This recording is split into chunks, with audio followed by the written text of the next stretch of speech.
Hello అందరికీ నమస్తే. మీరు చూస్తున్నారు సురేష్ జువాలజీ యూట్యూబ్ ఛానల్.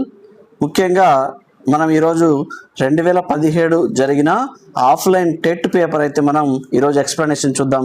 ఇందులో 30 క్వశ్చన్స్ చాలా వెరీ ఇంపార్టెంట్ క్వశ్చన్స్ ఉన్నాయి. ఇందులో ప్రతిదీ ఒక చాలా వెరీ ఇంపార్టెంట్ క్వశ్చన్స్ అన్నీ ఏ టాపిక్ నుంచి అయితే ప్రీవియస్లో ఆఫ్లైన్ ప్రజెంట్ అయితే మనకి ఆన్లైన్ టెస్ట్ జరుగుతున్నాయి, CBT test computer based test జరుగుతున్నాయి.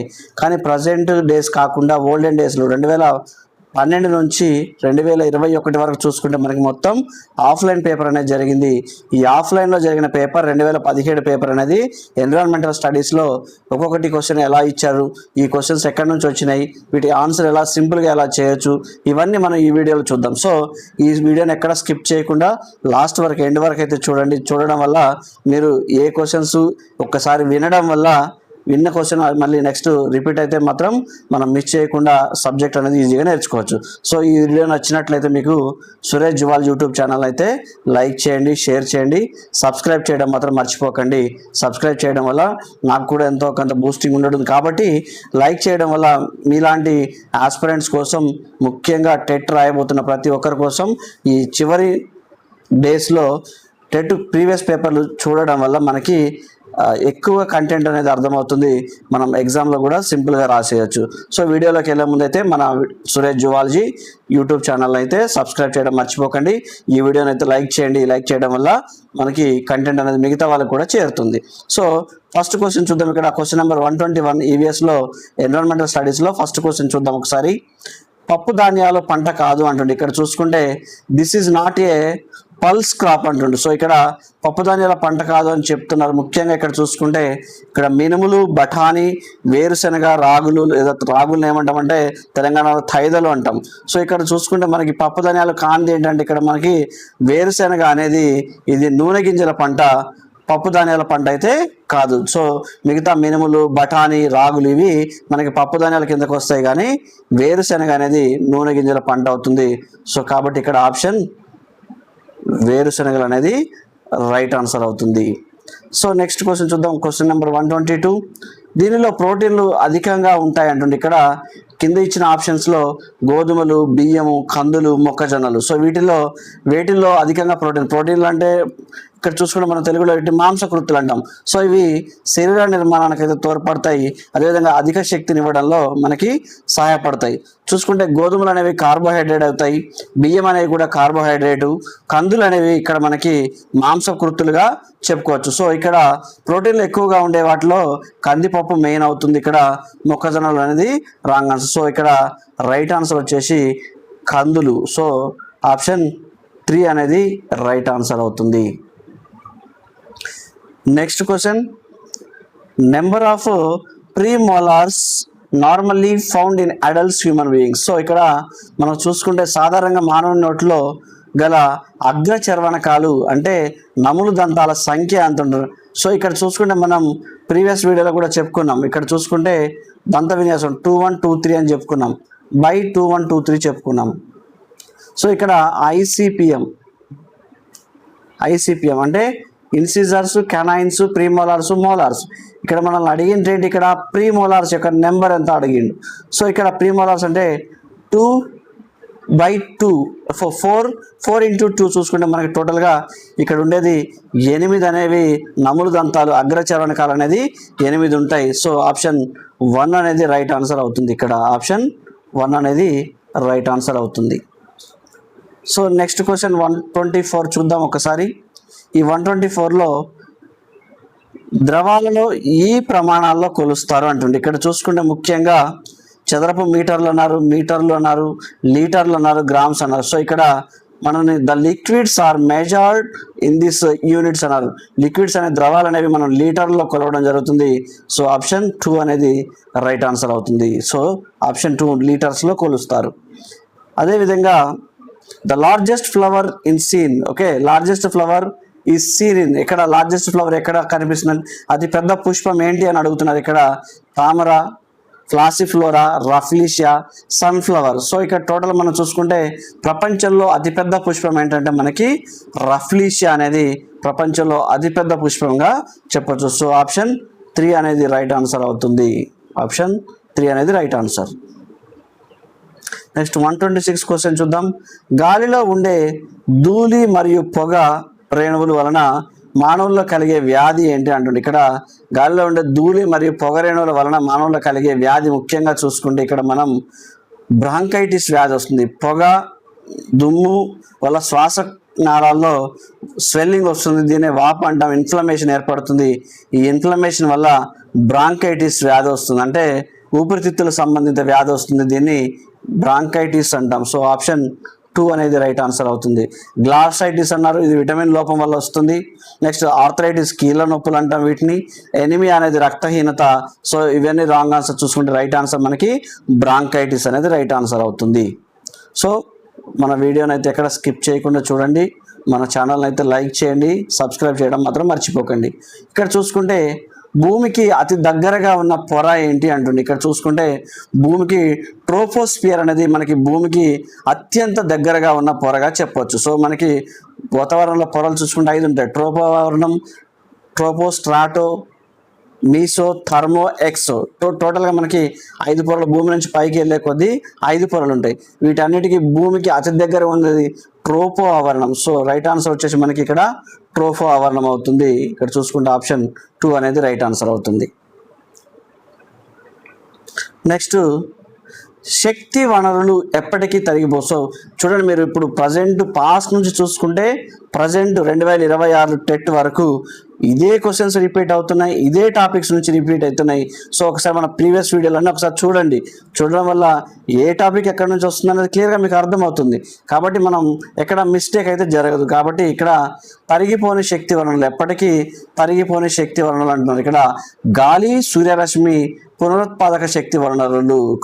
ఇక్కడ చూసుకుంటే గాలి మరియు సూర్యరశ్మి. ఇక్కడ చూసుకుంటే గాలి అనేది ఎప్పటికీ తరిగిపోదు, అదేవిధంగా సూర్యుడి నుంచి వచ్చే సూర్యకాంతి అనేది ఎప్పటికీ తరిగిపోదు. కాబట్టి ఇక్కడ గాలి నుంచి వచ్చేది విండ్ పవర్ అవుతుంది, సూర్యుడి నుంచి వచ్చేది మనకి సోలార్ పవర్ అవుతుంది. సో ఇవి రెండు మనకి ఎప్పటికీ తరిగిపోని శక్తి వనరులుగా చెప్పుకోవచ్చు. Next question 129. ఫలక్నామా ప్యాలెస్ను నిర్మించింది ఎవరు అంటున్నారు. ఇక్కడ చూసుకుంటే మనకి ఇక్కడ ఫలక్నామా ప్యాలెస్ను సర్ వికార్ ఉల్ ఉమ్రా అనే అతను ఇక్కడ ఫలక్నామా ప్యాలెస్ ఇప్పుడు హైదరాబాద్లో ఉంది.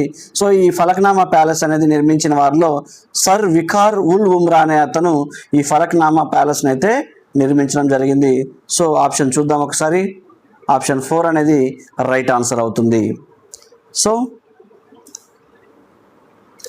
నెక్స్ట్ క్వశ్చన్, వైశాల్యం పరంగా భారతదేశం కంటే అతి చిన్న దేశం ఏంటి అంటుంది. ఇక్కడ అతి చిన్న దేశం వైశాల్యంలో భారతదేశం కంటే తక్కువగా ఉన్నది మనకి ఆస్ట్రేలియా అవుతుంది. సో ఇక్కడ Canada, Brazil, Australia, Argentina. So వీటన్నిటిలో ముఖ్యంగా భారతదేశం కంటే వైశాల్యం పరంగా తక్కువగా ఉన్నది ఏంటంటే ఇక్కడ ఆస్ట్రేలియా అనేది రైట్ ఆన్సర్గా చెప్పుకోవచ్చు.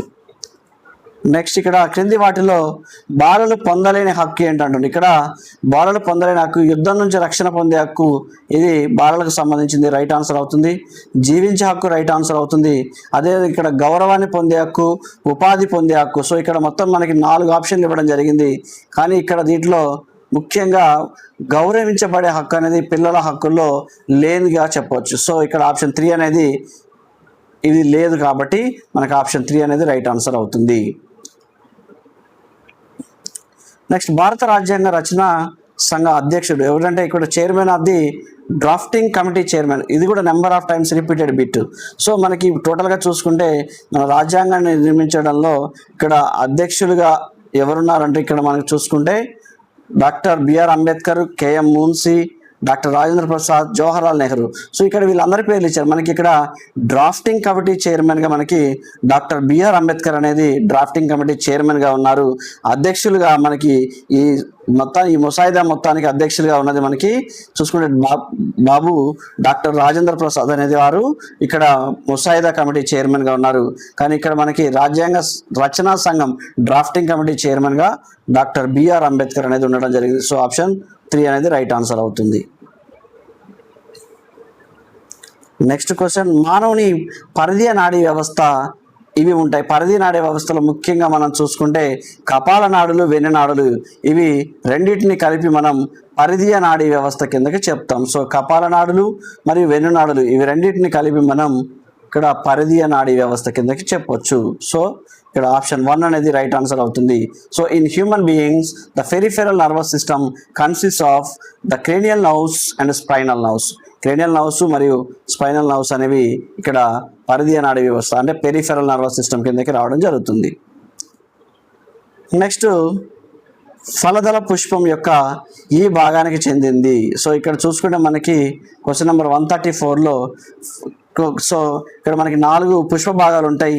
దాంట్లో ముఖ్యంగా రక్షక పత్రావళి, ఆకర్షక పత్రావళి, కేసరావళి మరియు అండకోశం. సో ఇవి 4గిటిలో ఫలదళ పుష్పం యొక్క ఈ భాగానికి చెందింది అంటుండ్రు. సో ఇక్కడ గైనీషియం పుష్పంలోని పిస్టల్, సో పిస్టల్ పుష్పంలోని ఆడభాగం అవుతుంది. దీన్ని గైనీషియం అంటాం. సో ఇక్కడ గైనీషియం చూసుకుంటే ఆప్షన్ అండకోశం, మనం తెలుగులో అండకోశం అంటాం. సో ఆప్షన్ 1 అనేది రైట్ ఆన్సర్ అవుతుంది. సో గైనీషియం అనేది రైట్ ఆన్సర్.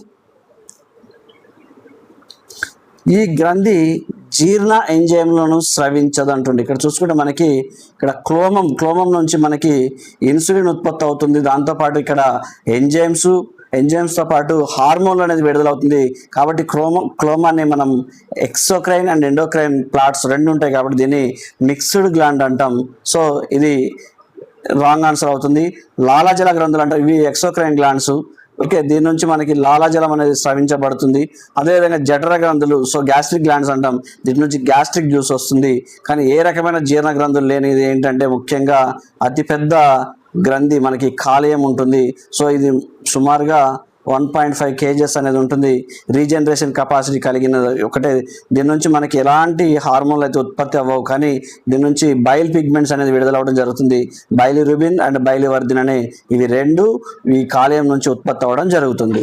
సో ఇక్కడ గ్లూకోజెనసిస్, గ్లూకోనియోజెనసిస్, గ్లైకాలసిస్, ఇక్కడ లిపిడ్ యొక్క డైజెషన్ కూడా ఎక్కువగా కాలేయంలోనే జరుగుతుంది. సో ఇవన్నీ మనకి ఇంపార్టెంట్ పాయింట్స్. లివర్ యొక్క అధ్యయనాన్ని, కాలేయం యొక్క అధ్యయనాన్ని మనం హెపటాలజీ అంటాం. సో ఇది కూడా చాలా ఇంపార్టెంట్. సో ఇవన్నీ ఒకసారి చూసుకోండి. Hepatology is the study of liver. So next మానవుల్లో స్కర్వీ వ్యాధి దీని లోపం వల్ల వస్తుంది అంటున్నారు. ఇక్కడ చూసుకుంటే ప్రీవియస్ టెట్లో అడిగిన బిట్లో ఇది కూడా మనకి నెంబర్ ఆఫ్ టైమ్స్ మనం ప్రీవియస్ పేపర్లో చాలాసార్లు కనిపిస్తుంది.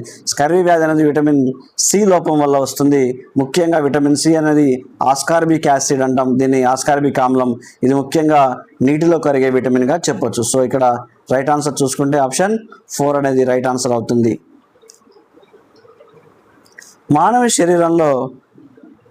శరీర భాగాల నుండి హృదయంలోకి ఈ గదిలోకి ఆమ్లజని రహిత రక్తం వస్తుంది. అంటే డిఆక్సిజనేటెడ్ బ్లడ్ ఎక్కడికి వస్తుందని అడుగుతున్నారు. ఇక్కడ ముఖ్యంగా ఇక్కడ చూసుకుంటే కుడి కర్ణికలోకి వస్తుంది. మనం ఈరోజు మార్నింగ్ జరిగిన వీడియోలో కూడా దీని గురించి డయాగ్రామ్ వేసి క్లియర్గా ఎక్స్ప్లెయిన్ చేయడం జరిగింది. కుడి కర్ణికలోకి అనేది మనకి ఇక్కడ రావడం అనేది జరుగుతుంది. సో ఆప్షన్ అనేది 3 అవుతుంది.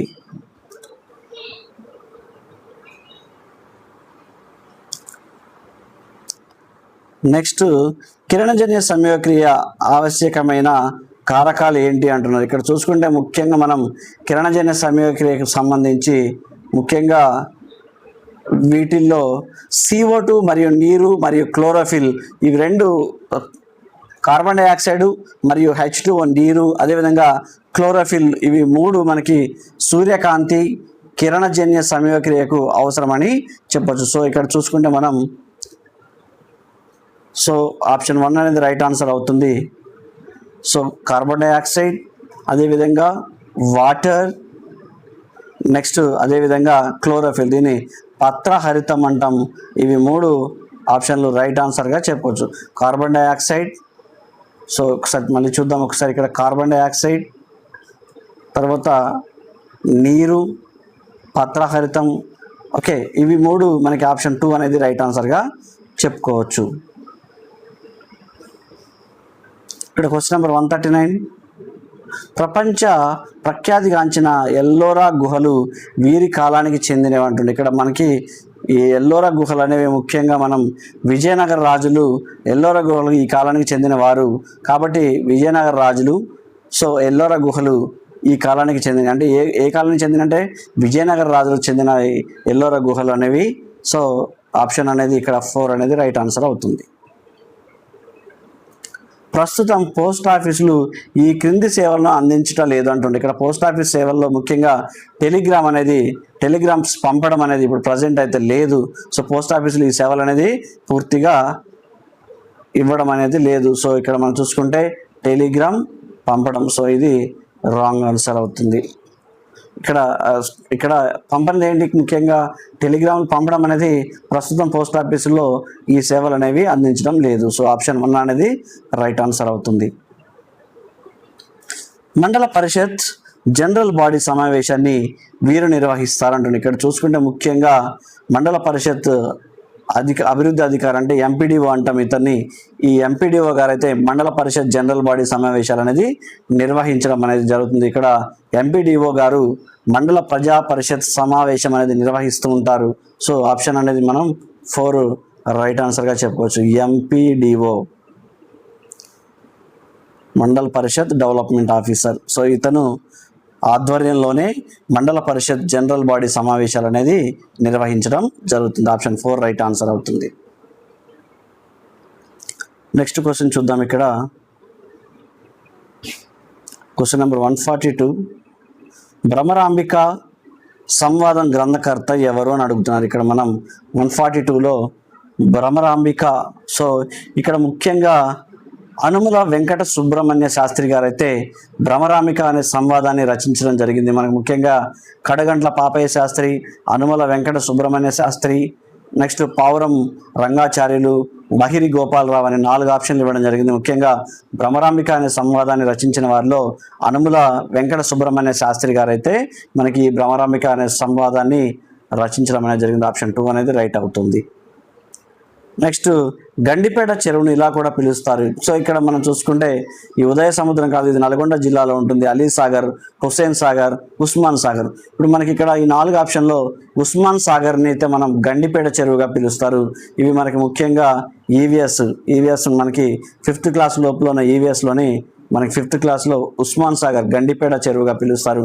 విత్ డయాగ్రామ్స్ తోటి నీట్గా ఇప్పుడు మనం ఒకసారి చూస్తే గుర్తుపడేటట్టు. సో ఇప్పుడు గుర్తుపెట్టుకొని గండిపేట చెరువును ఉస్మాన్ సాగర్ చెరువుగా పిలవడం జరుగుతుంది. సో లాస్ట్ క్వశ్చన్ ఇందులో ఈవీఎస్లో, ఈ నది తెలంగాణ రాష్ట్రంలో ప్రవహించదు. సో ముఖ్యంగా మనకి ఇక్కడ పెన్నా, ప్రాణహిత, తుంగభద్ర, కిన్నెరస అని ఇచ్చారు. ఇక్కడ ముఖ్యంగా మనం చూసుకుంటే తెలంగాణలో ప్రవహించింది ప్రాణహిత ప్రవహిస్తుంది, తుంగభద్ర ప్రవహిస్తుంది, కిన్నెరసాని ప్రవహిస్తుంది. కానీ ఒకే ఒక్కటి పెన్నా నది ప్రస్తుతానికి మన తెలంగాణలో అయితే ప్రవహించడం లేదు. కాబట్టి ఆప్షన్ 1 అనేది రైట్ ఆన్సర్. దీంతో మనకి ఈవీఎస్లో 24 బిట్స్ అయితే కంప్లీట్ అయినాయి. తర్వాత మిగతాయి మనకి పెడగాజీ నుంచి, ఈవీఎస్ పెడగాజీ నుంచి అడగడం జరుగుతుంది. వీటిని కూడా ఒకసారి మనం ఎక్స్ప్లెయిన్ చేద్దాం. ఈ స్పష్టీకరణలు వినియోగానికి చెందినది ఏంటంటే, ఇక్కడ స్పష్టీకరణలు అనేది వినియోగానికి చెందింది ఏంటి అని అడగడం జరిగింది. ఇక్కడ ముఖ్యంగా ఇక్కడ స్పష్టీకరణల్లో నిర్ధారణ చేయడం అప్లికేషన్ స్థాయికి చెందిందిగా నైపుణ్యంగా చెప్పొచ్చు. ఇక్కడ ఒకసారి చూసుకుంటే క్వశ్చన్ నెంబర్ 145 ఇక్కడ నిర్ధారణ చేయడం ముఖ్యంగా మనం 4 ఆప్షన్స్ అయితే ఇవ్వడం జరిగింది. వీటిలో ఈ 4 ఆప్షన్స్లో ముఖ్యంగా స్పష్టీకరణలు అనేవి నిర్ధారణ చేయడం అప్లికేషన్స్. ఓకే, ఆప్షన్ అనేది ఇక్కడ మనం ముఖ్యంగా ఇవ్వబడిన వ్యక్తిత్వంలో స్టేట్మెంట్లో దోషాలను గుర్తించడం, వాస్తవాల భావాలను గుర్తించడం, సంబంధిత వాస్తవాల దత్తాంశాలను ముగింపు ఇవ్వడం, ఎన్నుకున్న లక్షణాల ఆధారంగా అంశాలను ఎన్నుకోవడం అని మనకి ఇన్ని ఆప్షన్లు ఇవ్వడం జరిగింది. వీటిలో ముఖ్యంగా మనం చూసుకుంటే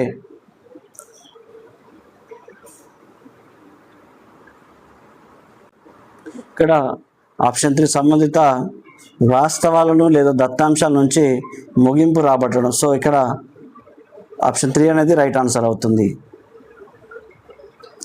నెక్స్ట్ క్వశ్చన్ చూద్దాం. ఇక్కడ ఇది విద్యా ప్రణాళిక నిర్మాణం యొక్క సూత్రం వినిమయం కాదు అంటున్నారు ఇక్కడ.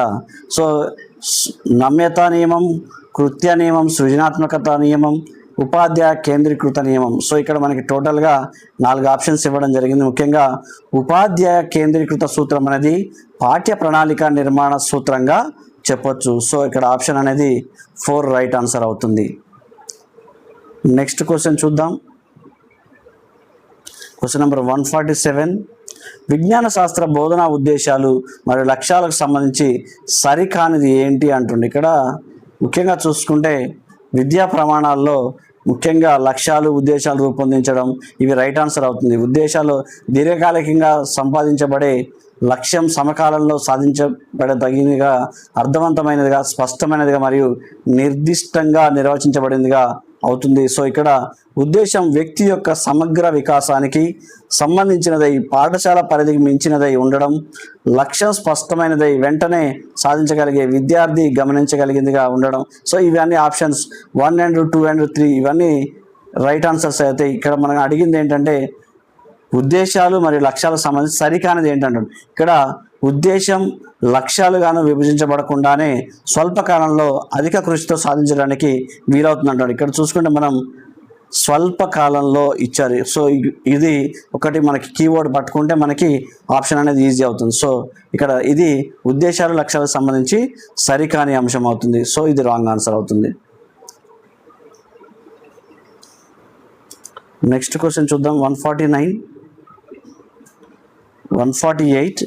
ఈ మధ్య కాలంలో విద్యాశాఖ బోధన అభ్యాసన ప్రక్రియను బలోపేతం చేయడానికి ప్రవేశపెట్టింది ఏంటంటే ఇక్కడ ఈ మధ్యకాలంలో విద్యాశాఖ వారు బోధనాభ్యాసన ప్రక్రియను బలోపేతం చేయడానికి ముఖ్యంగా చూసుకుంటే డిజిటల్ తరగతుల్లో అనేది బోధనను బలోపేతం చేయడానికి ప్రవేశపెట్టిందిగా మనం చెప్పొచ్చు. విద్యాశాఖ వారు అంటే ఎడ్యుకేషనల్ ఈ విద్యా వ్యవస్థకు చెందిన వారు, ఎడ్యుకేషనల్ మినిస్టర్స్ కానీ ఎడ్యుకేషనల్ సంబంధించిన వారందరూ ప్రజెంట్ అన్ని స్కూల్స్లో మనకి డిజిటల్ క్లాసులు అనేవి అందుబాటులోకి రావడం వల్ల ఇక్కడ బోధనాభ్యాసన ప్రక్రియను బలోపేతం చేయడానికి ప్రవేశపెట్టింది. డిజిటల్ తరగతులు అంటే ప్రొజెక్టర్ ద్వారా విద్యార్థులకు నేర్చుకోవడం, చూసింది ఒకసారి విన్నది నేర్చుకోవడం ఈజీ అవుతుంది. కాబట్టి డిజిటల్ తరగతుల ద్వారా విద్యా వ్యవస్థను బలోపేతం చేయడం జరుగుతుంది. ఆప్షన్ 2 అనేది రైట్ ఆన్సర్ అవుతుంది. నెక్స్ట్ లాస్ట్ క్వశ్చన్ చూసే ముందు మన ఛానల్ని అయితే సబ్స్క్రైబ్ చేయడం మర్చిపోకండి. బోధన అభ్యాసన విధానంలో ఎల్లప్పుడూ దీనిపై దృష్టి కేంద్రీకరించాలి. సో ఇక్కడ మనకి టోటల్గా 4 ఆప్షన్స్ ఇవ్వడం, పాఠశాల కేంద్రంగాను, సబ్జెక్టు గాను, సో ఇక్కడ ఉపాధ్యాయ కేంద్రంగాను ఇచ్చారు. ఇక్కడ విద్యార్థి కేంద్రీకృతం అనేది ఆధునిక బోధన విద్యార్థి కేంద్రీకృతంగా ఉండాలి. సో కాబట్టి ఇక్కడ బోధనాభ్యాసన విధానంలో ఎల్లప్పుడూ విద్యార్థి కేంద్రంగా అంటే స్టూడెంట్ సెంటర్డ్గా ఉండాలి. కాబట్టి ఇక్కడ ఆప్షన్ అనేది 4 అనేది రైట్ ఆన్సర్ అవుతుంది. సో మరిన్ని వీడియోల కోసం మన ఛానల్ అయితే ఫాలో అవుతుండండి. సబ్స్క్రైబ్ చేయడం మాత్రం మర్చిపోకండి. Thank you one and all.